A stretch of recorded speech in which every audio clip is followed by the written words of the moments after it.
For 8 years, my family believed I was the biggest failure they had ever raised. My mother never said it directly. She didn't need to. The disappointed sighs, the forced smiles, and the way she always introduced my younger brother before me said enough. "This is my son, Daniel," she would say proudly. Then she would glance at me. "And this is Emily." Just Emily, no career, no success, no explanation. What my family didn't know was that I owned a company worth $2.7 billion. I had built it from a tiny software idea in my apartment, worked 18-hour days, and quietly turned it into one of the fastest-growing technology empires in America. But I had never told my family. Not because I wanted to hide my success. Because I wanted to know one thing: would they ever love me if I had nothing to offer them? The answer came on Christmas Eve, and I wish I had never asked the question. My family had invited me to dinner at my parents' house. When I arrived, I immediately noticed the decorations. The house was full of gold ribbons, expensive candles, and crystal glasses. My mother opened the door and looked me up and down. I was wearing a simple black dress and a plain coat. Her smile disappeared for half a second. "Oh," she said, "you actually came?" "I was invited," I replied. She stepped aside. Of course, inside, everyone was already gathered. My brother Daniel was standing near the fireplace, surrounded by people who kept congratulating him. "Congratulations again, Daniel," my uncle shouted. Daniel smiled proudly. "Thank you, it's a big opportunity." I quietly removed my coat. My mother walked toward me. "Emily, try not to make tonight uncomfortable." I stared at her. "What does that mean?" She lowered her voice. "Daniel is celebrating his promotion. Please don't start talking about your little business problems." I almost laughed. My little business problems had been featured in 3 major financial magazines, but I simply nodded. "Don't worry, Mom." At dinner, Daniel stood up with a champagne glass. "I just wanted to thank everyone," he announced. "This year I became the CEO of Northbridge Logistics." Everyone clapped. My mother looked like she was about to cry from pride. Then Daniel turned toward me, and especially my sister Emily. The room went quiet. I looked up. Daniel smiled. "She always reminds me how important it is to stay humble." A few people laughed. I felt my mother's hand touch my arm under the table. "Smile," she whispered. I forced one. Daniel continued. "Of course, Emily has been going through a difficult time. She's still trying to figure out her career."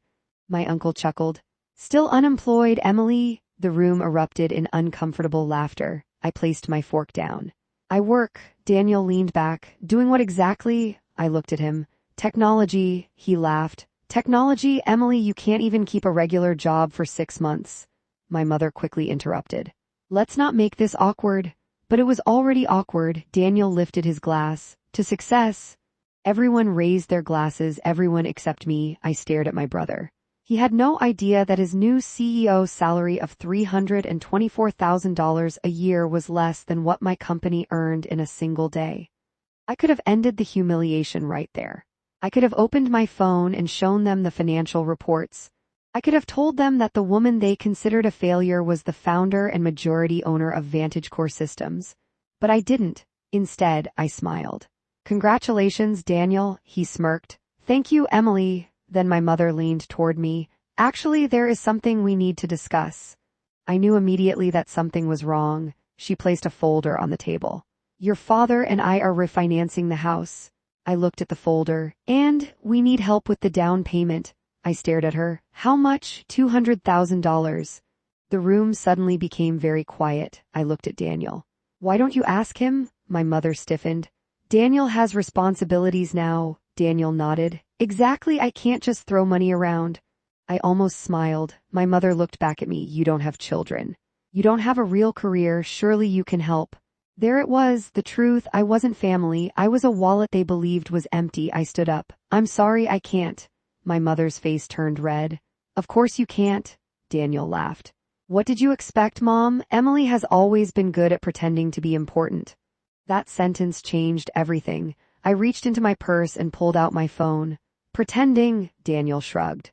"Don't get emotional." I unlocked my phone. "I want to show you something." My mother rolled her eyes, but I turned the screen toward them. On it was a live business dashboard. VantageCore Systems, annual valuation. $2.7 billion. The room went completely silent. Daniel's smile vanished. My mother stared at the screen. What is that? I looked at her. My company. My father slowly stood up. What company? I took a breath. Vantage Core Systems? Daniel suddenly laughed. No, I looked at him. Yes. That company belongs to a man named Emily Carter. I smiled. I am Emily Carter. Daniel's face turned white. My mother grabbed the phone from my hand. She stared at the screen, then at me. You own this? I founded it. Nobody spoke. I continued. I never told you because I wanted to know how you treated me when you thought I was poor. My mother's eyes filled with tears. Emily, no, Mom. I held up my hand. Don't. Daniel suddenly stood. You lied to us. I looked at him in disbelief. You mocked me for 8 years. You let us think you were a failure. You never asked what I did. That silenced him. I picked up my coat. My mother rushed toward me. Please don't leave. I stopped at the door. For the first time in my life, she wasn't looking at me with disappointment. She was looking at me with fear of losing something. And that hurt more than anything. I came here tonight to see how you treated the sister you believed had nothing. I opened the door. Now I know, Daniel whispered. Emily. I turned around. Oh, and Daniel, he looked at me. Congratulations on becoming CEO. His face fell. Enjoy your $324,000 salary. I smiled faintly. Just remember, I stepped outside into the cold Christmas night. Some people are richer than they look.